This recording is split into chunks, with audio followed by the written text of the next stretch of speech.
Hi guys and welcome back po sa Tarot Page Philippines. So, this video, let's do the weekly horoscope para po sa may mga Sun, Moon at Rising na Aquarius for April 13 to 19. So, kung bago kayo, subscribe, like, and share. Kung hindi mo alam yung Sun, Moon, Rising, sa dulo ng video may link tayo para mapanood mo. Readings are for guidance purposes, so use your free will wisely. If kailangan mo ng private readings or spell works, message mo ako. Or you can, every Friday hanggang Sunday, nasa Oh My Gulay po tayo for face-to-face reading in Session Road. And if you want to support our channel para mag-grow, you can click the join button or the thanks button sa baba. So yung cards mo, we have here New Life, Round and Round, Orphaned, Building Blocks, Time to Go, Observe, Here and Now, tsaka ang deity mo si Pegasus and si Athena. Aquarius, ano ba expect natin tong week na to? Actually, hindi lang ito, magsa-start lang siya this week, but magiging progressive siya in the next, 5 hanggang 9 weeks. So, medyo matagal-tagal na events to na mangyayari, pero progressive siya. So, ano ba yung expect natin? Well, I'm happy to say, number 39, New Life. Yay, may baby ka na. Charot, hindi, may skanda. Ayan. Andon na the universe is saying na there will be a lot of new beginnings na gagawin para sa'yo. Especially kung meron kang moon and rising Aquarius. Andoon na these beginnings will be really important para sa'yo. Sabihin natin na, parang ang tagal mo hinintay din to na mga reset na mangyayari. And I'm also seeing here na with this card, na when you say, kasi this is about new life, so andun yung mga bagay na iiwanan mo talaga in the past. So, isipin mo na lang yung nag-transform or nag-evolve yung isang caterpillar na naging butterfly siya. So, in the last few months or maybe baka sa inyo in the last few years, na parang feeling nyo nandun kayo sa isang cocoon na parang wala kayong development, walang changes, walang nangyayari. Congrats! The changes are now coming. Unti-unti mo makikita yun. Pero ito yung paalala sa'yo ng cards, just like yung butterfly na lumalabas ng cocoon na magsa-struggle siya, importante din yung mga struggles na matatanggap mo. Sabihin mo, bakit na may mga struggles pa, blah, blah, blah.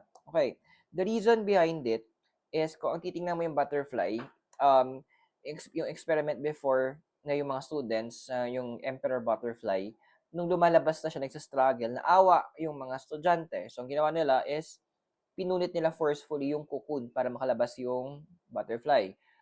Sa kasamang palad, hindi nakalipad yung butterfly. Why? Yung struggles na yun, yung tutulong para ma-push yung dugo papunta doon sa maliliit na ugat sa pakpak niya para magamit niya to. Doon yung struggles na yon. It will build character sa'yo. It will build yung behavior mo, yung attitude mo, yung perspective mo, mindset. Doon bubuin yon. So, maliliit na bagay, doon ka magkakaroon ng, doon magiging karoon ng positive effect. Ano ba yan? Nabulol ako. Positive effect yung struggles na yon. Now, don't worry. The struggles, with sabi nga ni round and round, nadaanan mo na to.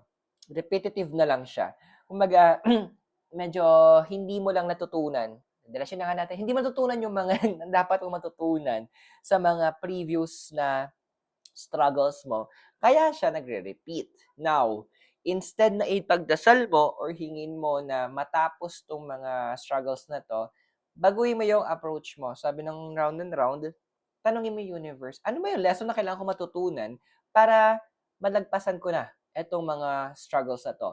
Ano ba yung kailangan kong maintindihan so that I can move forward para ma-absorb ko yung wisdom, ma-absorb ko yung knowledge na ino-offer mo. So, change of perspective lang siya. Same struggles, but change of perspective, boom, matatapos siya agad. And this time, you will come out of those struggles, yung mga trials na yun, as a better person, stronger and even wiser. Now, next card natin is the card of the orphan. Okay, huwag ka na mag-overthink. Kung pwede, if you need assistance, kung kailangan mo ng help, kailangan mo ng backup, Ay, rest back, sabi nga ng ibang term nga, rest back, magsabi ka. Yes, sige, gets natin na andoon na as an Aquarius air element, you're planning. You are giving yourself the chance to um, think of ways paano mo mareresolba 'to. Kasi in contrast sa mga kapatid mo na air sign na si Libra, na masyado naghahanap ng fairness, tapos si Gemini puro daldal lang talaga, you're a planner. So, andito yung point na sinasabi ni Orphan sa'yo, hingi ka ng help. Hindi no man is an island. Hindi puwede na sa lahat ng oras, sosolohin natin ang mga bagay-bagay. Kunyari sabihin natin, 'di ba kaya nga may term tayo sa Filipino na tinatawag na bayanihan. And that's why we have our community. And even in the Bible, kung yung sending of the 72, andoon na by pair sila. Meron silang katuwang, may kasanggang balikat sila. Ikaw din. Tapos na yung solo times natin. I mean, 'di ba, yung sa mga cowboy movies nga, 'di ba? Si although Lone Ranger siya, pero kasama niya si Tonton. Now, next natin na expect natin sa mangyari, we have here is building blocks, so number 28. Now, this card is also saying na may mga mangyayaring uprooting.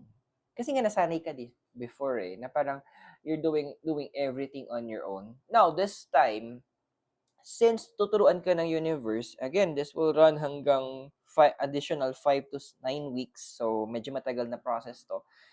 Bibigyan ka ng enough time ng universe para matutunan mo paano humingi ng tulong. At, ito na, hindi lang humingi ng tulong, pero kanino hingi ng tulong properly.